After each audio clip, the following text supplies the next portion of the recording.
4 ஆச்சரிய குறிகள் கமலா தேட்டர் வாசல்ல ரோஸ்ட் பிரதர்ஸை கூப்பிட்டு புள்ளி பண்ணியிருக்கிறானுங்க, வம்பிழுத்திருக்கானுங்க.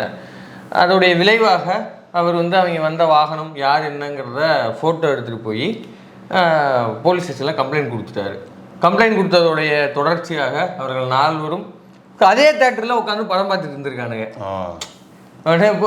போலீஸ்க்கு ஈஸியாக இருக்கணும்ல, நம்ம தேடி இங்கேயும் கஷ்டப்படக்கூடாது. ஏன்னா ஆச்சரிய குறினா சும்மா கிடையாது. உடனே வாங்கப்பா அப்படின்னு போலீஸ்க்கு அரசு மரியாதையோடு அழைச்சிட்டு போய் அங்கேயும் சகல மரியாதைகளையும் கொடுத்து கேஸா? ஆமாம், 4 பிரிவு கீழே 4 கேஸா? 4 பேர் 4 கேஸு. என்ன சொல்ற? ஆமா, 4 பிரிவு கீழே கேஸ் கொடுத்துட்டு தங்களுடைய வாழ்க்கையை தியாகம் செய்திருக்கிறார்கள். யாருக்காகவோ? அண்ணனுக்காவடா. அண்ணனுக்காக, தற்கூரி தலைவனுக்காக. இப்படியாக ஒரு 4 பேருடைய வாழ்க்கை நல்லபடியாக முடிச்சு வைக்கப்பட்டு விட்டது. தாவேக்கால போய் அதாவது நாம் தமிழராவது 15 வருஷம் கழிச்சு அக்கௌண்ட் ஓபன் பண்ணானுங்க. இவங்க 1.5 வருஷம் தான் ஆகுது அக்கௌண்ட் ஓபன் பண்ணிட்டாருங்க. அங்கே என்ன நடந்தது, எதனால் கைது, அதுக்கு பின்னாடி தாவேக்காவினர்கிட்ட நம்மளுடைய கேள்விகள் என்ன, ஆச்சரிய குறிகள் நோக்கி நம்மளுடைய அனுதாபங்கள் என்ன அப்படிங்கிறது அந்த வீடியோ.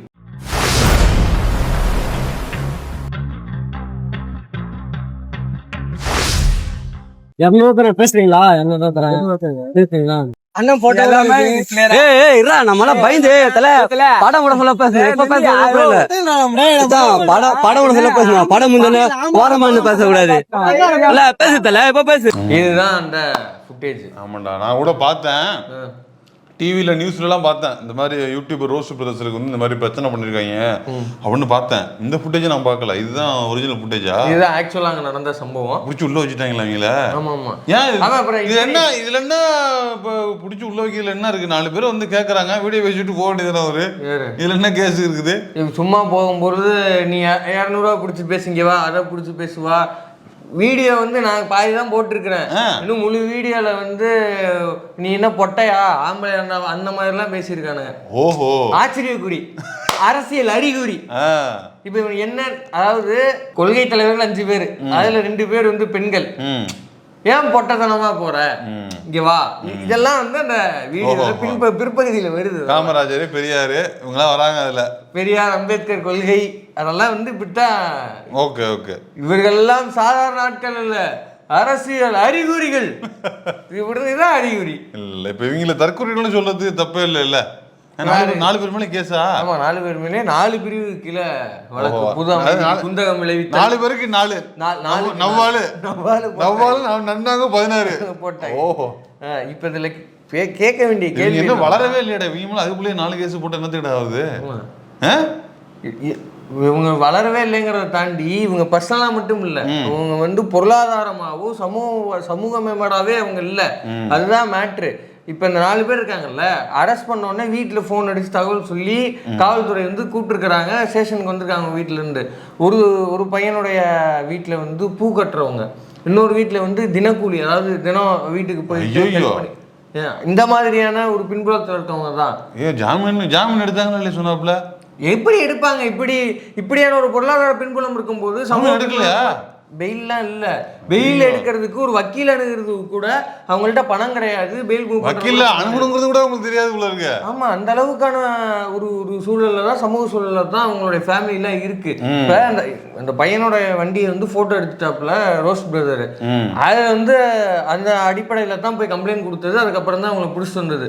அவருக்கு ஆரம்பத்தில் தெரியாது இவங்க இப்படியான ஒரு பின்புலம்னு. கூப்பிட்டா தான் அவங்களுக்கு தெரியுது உங்க ஃபேமிலி பேக்ரவுண்ட்ல இப்படிதான் வருது. ஏன்னா அந்த பையன் இப்ப பேசிட்டு இருக்கும்போது அந்த ஃபுட்டேஜ் உங்களுக்கு வரும் மேல ஃபுல் ஸ்கிரீன்ல.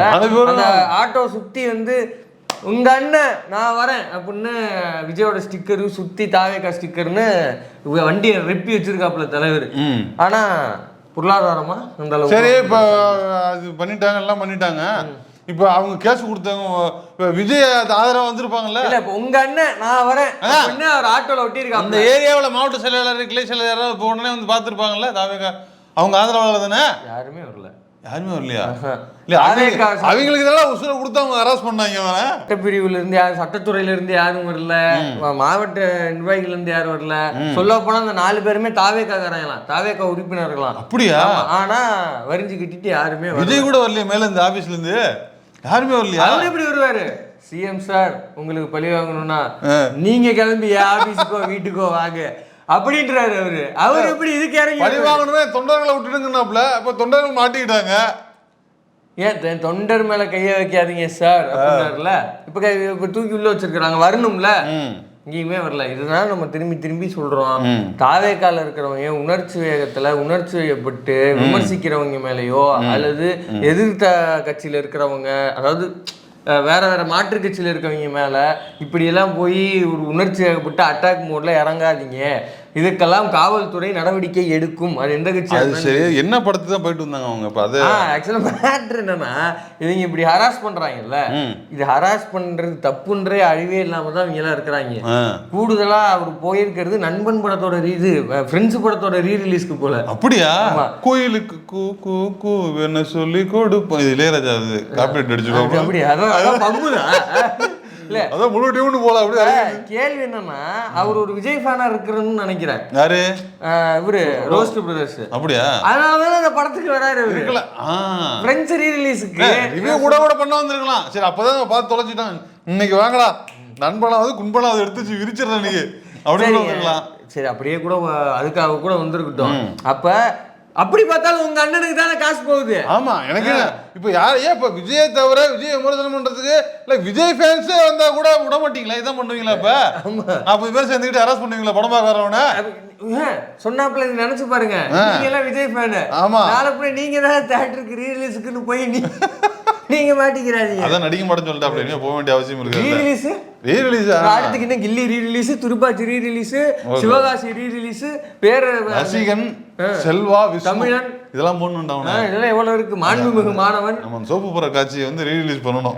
கண்டிப்பா தெரிஞ்சு இப்படி ஏகப்பட்ட லைன் அப் இருக்குதுல்ல. இந்த ரீரிலீஸ்க்குலாம் போவீங்கல்ல? போவா. ஆமா, சொன்னாப்ல இப்ப விஜய் அரசியல் எதிர்க்கிற இன்னமும் விஜயோட ரசிகனா இருக்கிற யாருமே படமாக்க வரக்கூடாது. அப்ப விஜய் இதெல்லாம் கேட்க மாட்டாப்லையா? இப்ப இந்த இடம் தான் நமக்கு கிதக்குன்னு, இந்த இடம் தான் ரொம்ப முக்கியமான இடங்கிறப்பல இந்த இடம் தான் நமக்கு கிதக்குன்னு இருக்குது. ஏன்னா இப்ப விஜய் ஃபேன்ஸ்லயே நிறைய மாற்று கருத்து உள்ளவங்க இப்ப நம்ம வட்டாரத்திலேயே நிறைய இருக்கிறாங்க. மாற்று கருத்து மாற்று அரசியல், இதெல்லாம் எவ்வளவு பெரிய வார்த்தை தெரியுமா? கருத்துன்னா அது இது ஏதோ இருக்கணும், ஒண்ணு இருக்குது. இப்ப நம்ம ஆபீஸ்லயே அணில் நிரம்பி ஆபீஸ். விஜய் எனக்கு பிடிக்குங்கிறதுலாம் கருத்து கிடையாது. விஜய் எங்க அண்ணன், அது இல்ல கருத்து. நான் என்ன கேக்குறேன், கருத்துங்கிறது வேற வேற இல்ல. இப்ப நம்ம ஆபீஸ்லயே சுத்தி அணில்களா தான் இருக்கிறீங்க இல்லையா? உடச்சு பேசி விடுவாங்க. சுத்தி அணில்களா தான் இருக்கிறீங்க. என்னதாலும் ஒரு திராவிட பையன் சரி இருந்துட்டு சரி திராவிட மூஞ்சா இருக்குது அப்படின்னு இயல்பா ரசிச்சோம். இப்படி வந்து நிக்க வசமா போய் நிக்கணும் யாரு கண்டா? இப்ப உங்க எல்லாருக்கும் விஜயோட அரசியல் இருக்கு, அதுக்காக அரெஸ்ட் பண்ணலாமா? இது என்ன லாஜிக்? அப்ப இந்த அளவுக்கு கூட புரிதல் இல்லாத ஆட்களாகத்தான் இந்த ரசிக குஞ்சுகளை இவர் மேம்படுத்தி கொண்டிருக்கிறார், வளர்த்தெடுத்து கொண்டிருக்கிறார் அப்படிங்கிறது தான் வந்து நிதர்சனம். இது மட்டும் கிடையாது. இப்ப தாவேக்கால இருந்து ஒருத்தனும் போய் நிக்கல. இதே சம்பவம் தான் ரோஹிணி தேட்டர்லயும் நடந்துச்சு. ரோஹிணி தேட்டர்ல இதே போல ரோஸ் பிரதர்ஸ் வந்து வாடா நான் தாவேக்கால இருக்கேன்டா, இங்க எங்க மாவட்ட செயலாளர் என் மாவட்டத்துக்கு தொட்டு போடுறேன், என் மாவட்ட செயலாளர் பின்னாடி இருக்காண்டா அப்படின்னு ஒரு பையன் சொல்லிட்டு போனாப்ல. ஞாபகம் வச்சுக்கிட்டு இப்படி வச்சுட்டு கோபமா பேசிட்டு போனாப்ல. ஞாபகம் இருக்கா? அவருக்கு நம்ம வீடியோ போட்டுக்கணும் நினைக்கிறேன். ஆமா, அவர் அரெஸ்ட் பண்ண வச்சதே யாரு காட்டி கொடுத்ததால அரெஸ்ட் ஆனா அதே தாவேக்கா மாவட்ட செயலாளர் தான். ஐயா எனக்கு அவனுக்கு ஒரு சம்மந்தம் இல்லைங்கய்யா, இந்த 6 மணிக்கு மேல அந்த முக்கா பானிபுரி கடைக்கு தாங்க வருவான், வெயிட் பண்ணிக்கினா பிடிச்சிடலாம் அப்படின்னு காத்திருந்து கையங்களவுமா பிடிச்சி விட்டது அந்த மாவட்ட செயலாளர் தான், மாவட்ட நிர்வாகி தான் பிடிச்சி கொடுத்தது. அப்ப இந்த லட்சணத்துல தான் இருக்காங்க. இப்ப தாவேக்காவுக்காக நான் வந்து எங்க அண்ணனுக்காக நான் நிக்கிறேன் அப்படின்னு போய் யாருமே வரலையே. விஜய் தான் வரல. அந்த ஏரியா கவுன்சிலர் பாரு, ஏரியா போஸ்டிங்ல உள்ள யாராவது மாவட்ட ஒன்றிய மண்டல வந்தாங்களே போலீஸ்க்கு ஆதரவா வந்தாங்களே, போலீஸ்க்கு ஆதரவா வந்து அந்த பையனை புடிச்சிட்டு போங்க அப்படின்னு சொன்னாங்களே. அப்படித்தான் ரோஹிணி தேட்டர் பையன். எனக்கு என்ன பண்ணா இவனுக்கு வந்து இப்ப அந்த 4 பேரா இருக்கட்டும், நீ சொன்ன அந்த அவரா இருக்கட்டும், எல்லாம் பூரா அக்யூஸ்டாவே இருக்கிறானுங்களா? என்ன கணக்கு இது?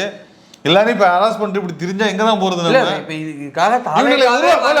இவங்களை உருவாக்குறது யாரு? இப்ப இந்த தலைவன் தற்கூரி தலைவன் தானே உருவாக்குற. ஆச்சரியக்குறி நீ தானே. ஏன்னா இப்ப விஜய் வந்து படத்துல பேசின வசங்களா இருக்கட்டும், இப்ப மேடையில பேசுற வசங்களா இருக்கட்டும், இதுதானே தூண்டி விடுதாங்க. எல்லாமே ப்ரோவோக்கிங் தான். இதெல்லாம் தலைவர் சொன்னாரு. விஜயனுடைய திருமாவளவனே அதான் சொல்றாரு. இது விஜய் வந்து மக்கள் மடியிட்டு ப்ரோவோக் பண்ணி விட்டுருக்காரு அப்படின்னு பேசுறது ப்ரோவோக்கிங் பாலிடிக்ஸ். அதாவது சமுதாயத்துக்கு எதிராக திருப்பி விடுறது.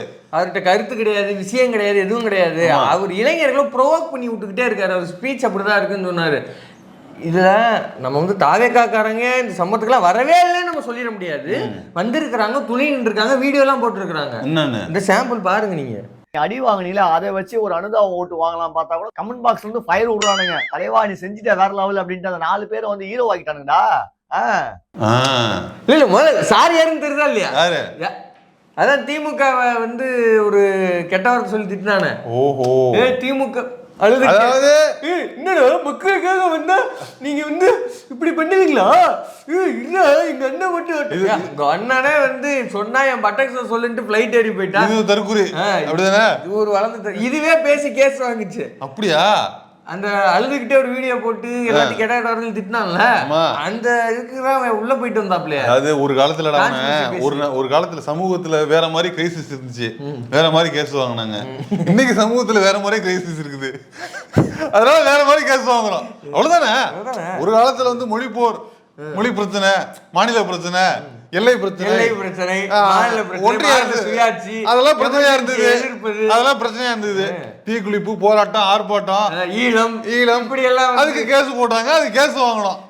இன்னைக்கு விஜய் தான் வந்து நிக்கிறாப்ல. அப்புறம் இவங்க தான் இப்படிதான் இந்த பேசுறதுல கேஸ் வாங்குவாங்க. போராட்டத்தை பேசும்போது என்ன லைன் அப் கொண்டு முதல்ல உங்களை புலந்துறாரு. இல்ல இது சாதாரண விஷயம் இல்ல, இது எல்லாம் உள்பட்டதான் அரசியல். ஒரு காலத்துல ரொம்ப கஷ்டப்பட்டு நம்மளுக்கு வந்து இந்த இடத்த பெற்றுக் கொடுத்த முன்னோர்கள் இது ஒவ்வொரு 10 வருஷமா இந்த படிநிலை மாறிட்டே இருக்குது. அவங்க எல்லாம் கஷ்டப்படுத்து அடுத்த 10 வருஷத்துல உள்ளவங்க நல்லா இருந்திருப்பாங்க. அதுக்கு 10 வருஷத்துல உள்ளவங்க இன்னும் கொஞ்சம் நல்லா இருந்திருப்பாங்க. அது பக்கம் அடுத்த 10 வருஷம் இன்னும் கொஞ்சம் நல்லா இருந்தாங்க. இப்போ இந்த நிலைமை வந்து நிக்கிறாங்க. இப்ப எப்படி வந்து ஆச்சரிய குடிக்கலாம் இந்த நிலைமையில வந்து நிக்கிறாங்க. இந்த இடத்துல இருந்து பொத்தனாப்புல பாதுகாத்து அடுத்த இடத்துக்கு கொண்டு போகணும்.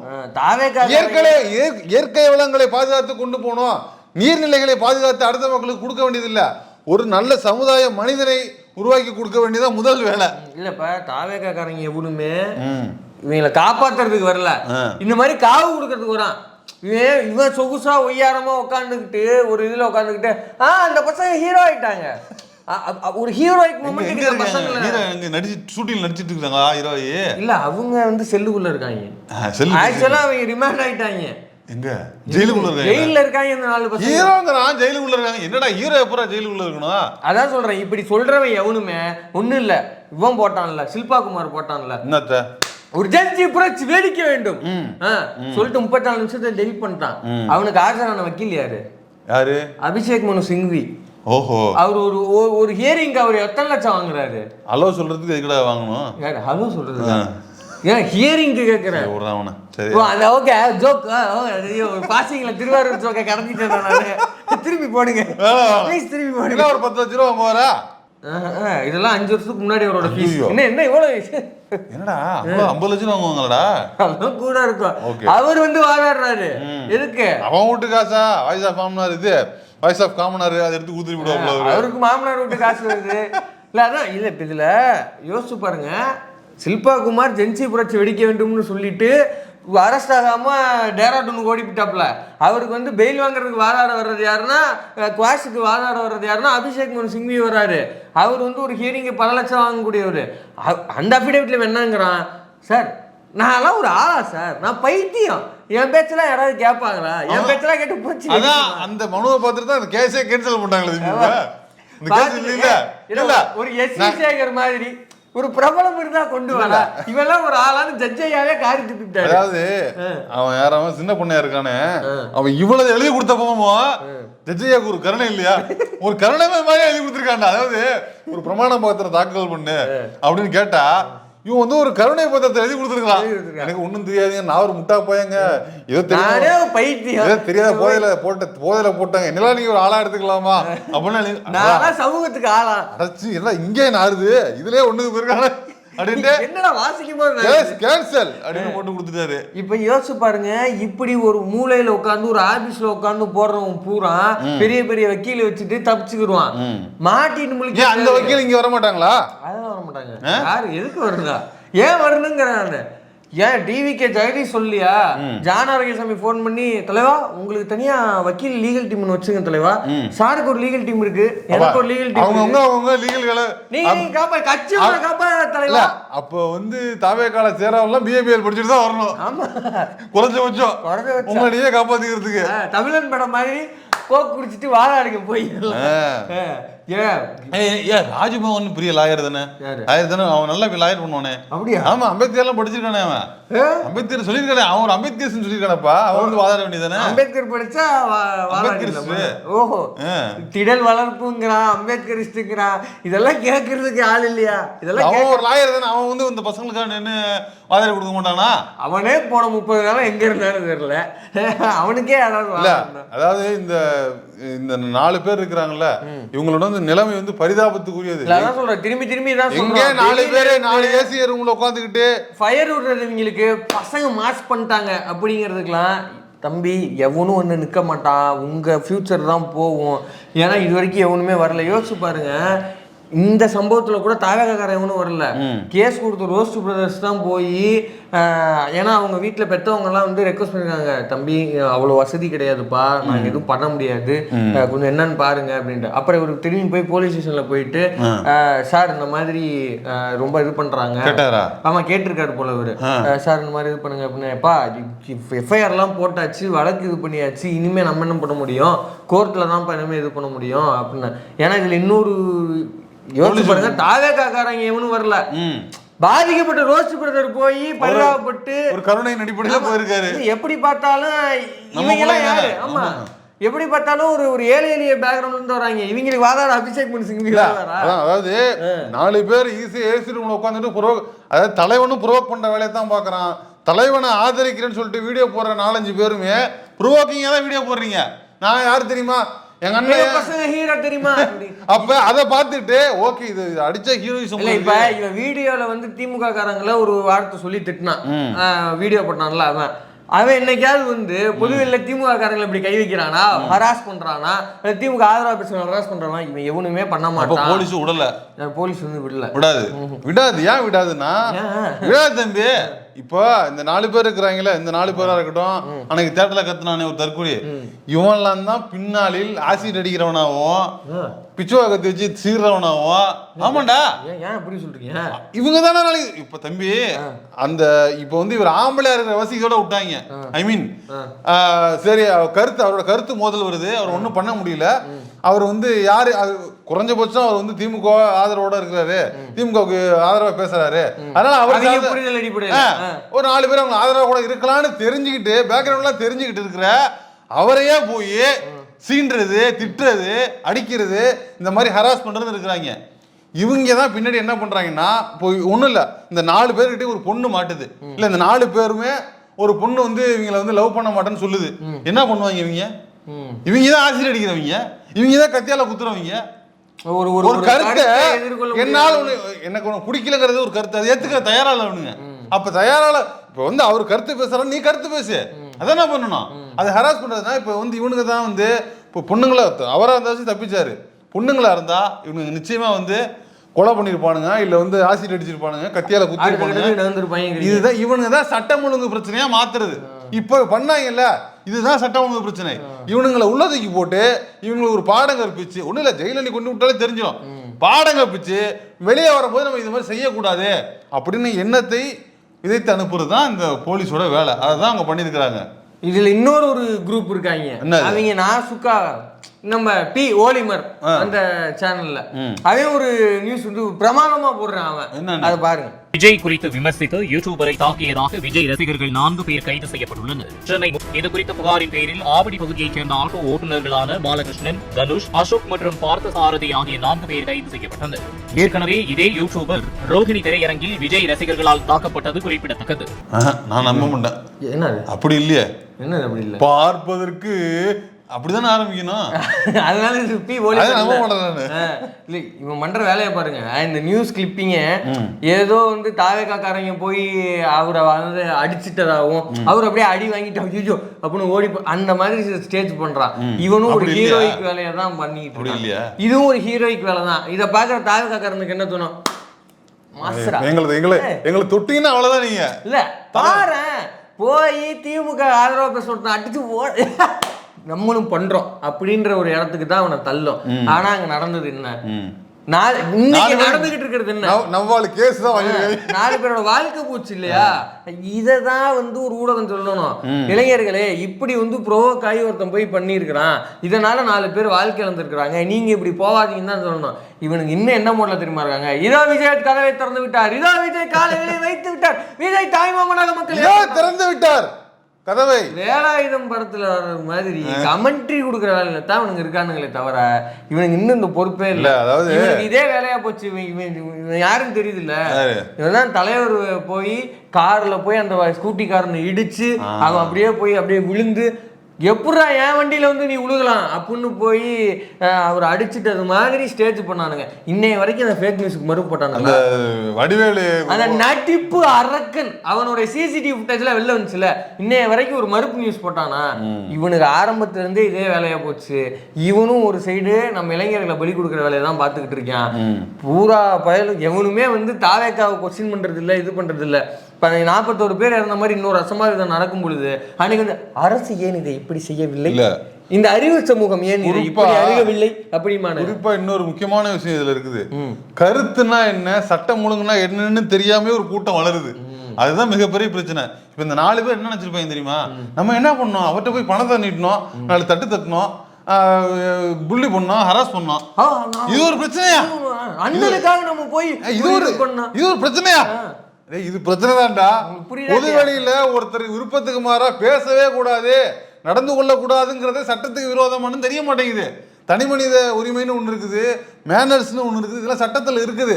அப்படிங்கறதே இந்த தற்கொலை பலருக்கு தெரிய மாட்டேங்குது. இது சட்டத்தை சொல்லி பல ஆச்சரிய குறிகளை உருவாக்கி கொண்டிருக்கிறார் பனையூர் பண்ணையா. இதுதான் இந்த மாதிரி ஆட்கள் தான் பின்னாளில் சட்டம் ஒழுங்கு பிரச்சனையை உண்டு பண்ணுகிற ஆட்களாகவும் ஹேபிச்சுவல் அஃபெண்டராகவும் மாற போறாங்க. அதனால இவங்களுக்கு இந்த மாதிரி ட்ரீட்மெண்ட் சரிதான் நான் நினைக்கிறேன். இல்லை இப்போ இது தொடர்ந்து இதுக்கு பலியாக போகிற ஆட்கள் எல்லாருமே நம்ம ஆட்களாக இருக்காங்க. இவங்க எல்லாமே ஏழை எளிய மக்களாக இருக்காங்க. இவங்க பலி கொடுத்துட்டு பண்ணையார் ரொம்ப சொகுசாக இருக்கிறாரு. இதை எதிர்த்து இவங்க கேள்வி கேட்க போகிறதே கிடையாது. இது நாம் தமிழரை விடவும் ஒரு கொடிய இன்னொரு அரசியலை தான் விஜய் செஞ்சுக்கிட்டு இருக்கிறாரு. பொறுத்துன்னு பார்ப்போம் நீ எவ்வளோ பேர் கேஸ் வாங்க போகிறாங்கன்னு.